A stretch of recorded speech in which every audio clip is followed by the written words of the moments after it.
dari Anies Baswedan yang ternyata memang kepingin juga gabung dengan koalisi Prabowo Gibran. Jadi siapa yang bilang kalau misalkan Anies ini ditinggalin oleh partai pengusungnya? Enggak. Jadi meskipun kemarin secara terang-terangan Nasdem ini menyatakan bahwa akan bergabung dengan koalisi Prabowo Gibran, lalu kemudian PKB dengan kode-kode kerasnya, dengan sinyal-sinyal yang mengatakan akan juga bergabung. Lalu kemudian PKS yang sekarang juga sepertinya mulai goyah dan bosan menjadi oposisi, sepertinya akan bergabung juga.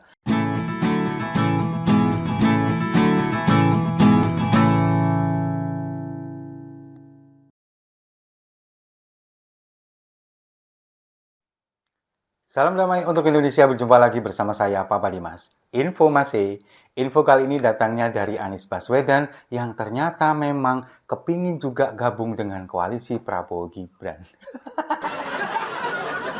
Jadi siapa yang bilang kalau misalkan Anies ini ditinggalin oleh partai pengusungnya? Enggak.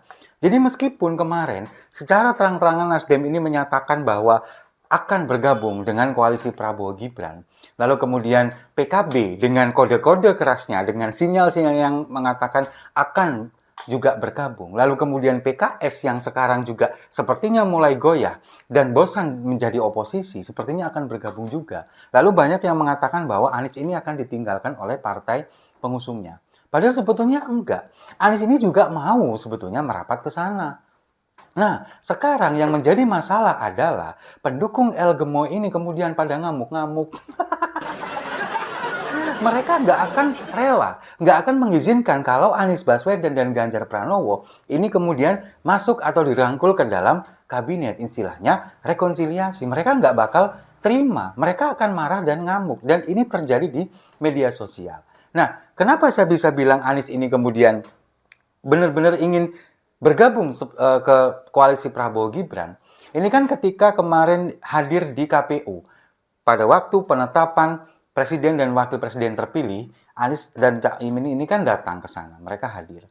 Lalu kemudian Anies kan mengatakan ketika dia doorstop atau wawancara dengan media, dia kan mengatakan bahwa kalau misalkan Prabowo ingin rekonsiliasi, dia kan mengatakan bahwa sebetulnya kini kita ini adalah teman demokrasi.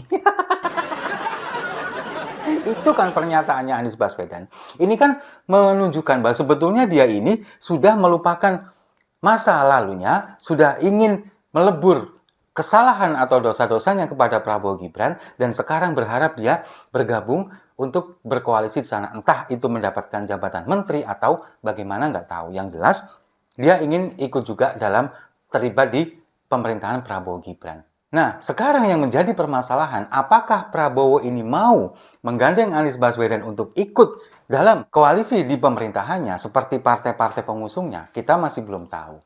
Nah, kemudian kemarin ini juga terjadi wawancara di salah satu TV nasional, ya kita sebutkan inisialnya saja ya, TV One. Anies ini mengatakan dia tidak mau berandai-andai. Kalau misalkan ditanyakan apakah akan gabung dalam kabinet Prabowo Gibran, dia kan mengatakan tidak mau berandai-andai. Nanti saya jawab kalau tawaran itu sudah datang, katanya. Ini kan berarti memang ngarep banget si Anies, ya kan? Nah, dengan kondisi ini para pendukung Prabowo Gibran di media sosial, mereka gak terima. Mereka ngamuk-ngamuk dan marah-marah. Terutama ketika mengingat dosa-dosa Anies yang memberi nilai kepada kinerja Kementerian Pertahanan 11 dari 100.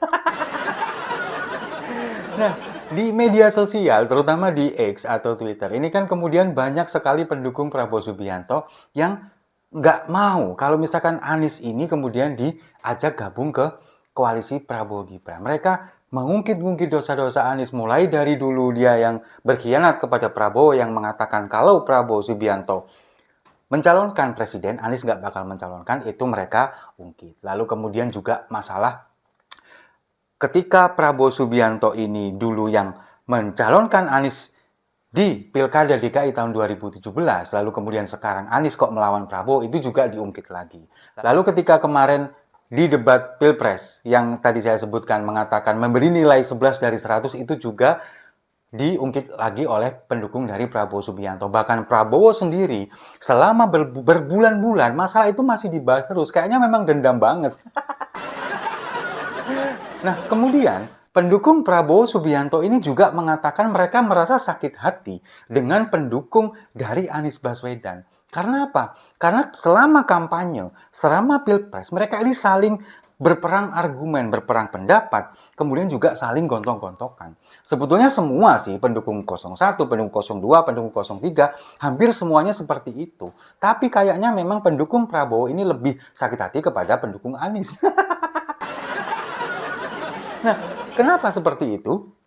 Pendukung Prabowo Subianto mengklaim bahwa mereka ini yang selama ini kemudian dikatakan di anjing-anjingkan, kemudian dikatakan mereka ini dikafir-kafirkan, mereka ini dikatakan adalah pendukung orang pelanggar HAM. Lalu banyak sekali hujatan-hujatan dari pendukung Anies Baswedan yang ditujukan kepada pendukung Prabowo Subianto. Dan mereka merasa sakit hati dengan itu semua. Hei, ingat, kami dulu pendukung Pak Jokowi juga digitukan sama kalian, pendukung Prabowo, yang sekarang nyebrang ke Anies. Bahkan lebih parah, kami dibilang kafir, PKI, dan lain sebagainya, sebutan-sebutan yang sebetulnya nggak pantas. Dan itu menyakiti hati kami semua sebetulnya. Tapi kita bawa santai aja orang yang bilang kalian. Kenapa sekarang giliran kalian diomong seperti itu oleh pendukung Anies Baswedan merasa sakit hati? Ya wajar sih memang kalau misalkan merasa sakit hati. Ya kita nggak bisa membatasi itu. Tapi kan itu juga kalian lakukan dulu ketika di pemilu 2014 dan 2019. Nah, itulah yang kemudian membuat mereka ini memberikan pesan kepada Prabowo Subianto supaya nggak lah ngajak-ngajak Anies bergabung ke koalisi. Kalau misalkan Anies ini kemudian masuk ke kabinet, mereka mengancam tidak mau lagi mendukung Prabowo Subianto. Nah, loh, gimana ceritanya sekarang? Prabowo Subianto sudah resmi ditetapkan oleh KPU sebagai presiden, lalu kemudian pendukungnya mengancam seperti itu gimana? Ya, kalau bagi kita sih nggak masalah, kita akan lihat itu semua dengan ketawa. Tapi bagi mereka ini adalah sebuah masalah yang sangat amat serius. Ketika Anies Baswedan nanti diajak bergabung, mereka takutnya justru akan mencederai kabinet dari Prabowo Subianto yang katanya bahwa Prabowo dan Gibran ini adalah presiden terpilih yang terbaik menurut mereka. Tapi ketika Anies nanti dimasukkan ke sana, takutnya kinerjanya menjadi buruk. Memang kalau kita ketahui 2014 Anies Baswedan diangkat oleh Presiden Jokowi sebagai Menteri Pendidikan pada waktu itu, kemudian dia tiba-tiba di reshuffle, ini kan memang ada sesuatu kinerja yang kurang baik. Nah, itu pada saat itu Presiden Jokowi tidak mau ini menjadi racun bagi kabinetnya, makanya kemudian di reshuffle atau digantikan dengan orang lain. Nah, itu yang menjadi pengalaman mungkin oleh pendukung Prabowo Subianto. Tidak mau terjadi seperti itu. Karena ya mereka tahu Anies Baswedan itu orangnya seperti apa. Nah, jadi sekarang pendukung Prabowo Subianto di media sosial banyak sekali yang ngamuk-ngamuk. Bahkan sampai hari ini, sampai saya bikin video ini, masih aja ada mereka satu atau dua orang ini yang tetap ngotot tidak mau kalau misalkan Anies Baswedan dan Ganjar Pranowo ini kemudian masuk ke dalam kabinet Prabowo Subianto dan Gibran. Nah, kalau memang Pak Ganjar memang kan mengatakan bahwa tidak akan mau bergabung. Kemarin kan memang sempat ada dari Gibran yang mengatakan akan merangkul semua musuhnya, musuh lawan politiknya. Tapi kan Pak Ganjar mengatakan lebih baik ada di luar pemerintahan. Kita akan mendukung pemerintahan sesuai arahan dari Ibu Ketua Umum Megawati Soekarno Putri untuk berada di pemerintahan, tapi sejauh ini memang belum ada kepastian, tapi sepertinya arahnya ke sana. Akan berada di luar pemerintahan untuk mengawasi dan mengontrol kinerja pemerintahan ini. Nah, saya memang lebih setujunya seperti itu. Sekarang bayangkan, kalau misalkan Nasdem sekarang sudah bergabung, kemudian PKB kayaknya juga mau bergabung juga. Sementara PKS sepertinya juga akan sudah mulai mau merapat. Nah, tinggal harapan satu-satunya PDI Perjuangan yang akan menjadi oposisi. Nah, bayangkan kalau misalkan PDI ikut bergabung juga. Bahaya kalau pemerintah kita ini tidak ada oposisinya. Tidak ada yang mengontrol, tidak ada yang mengawasi. Akan menjadi semena-mena pemerintah kita. Segala kebijakannya tidak ada yang mengawasi, tidak ada yang mengingatkan. Mereka kan sesuka hatinya. Nah, inilah yang diperlukan oposisi. Nah, PDI Perjuangan harus mengambil peran itu. Dengan partai pemenang pemilu kemudian dengan suara yang cukup besar, mereka ada di parlemen dan menjadi oposisi, ini akan menjadi menarik. Biarkanlah koalisi dari Prabowo Gibran ini semakin gemoy dengan bergabungnya Nasdem, kemudian PKB yang sebentar lagi merapat, PKS yang juga seakan seperti merapat, biarin aja jadi gemoy.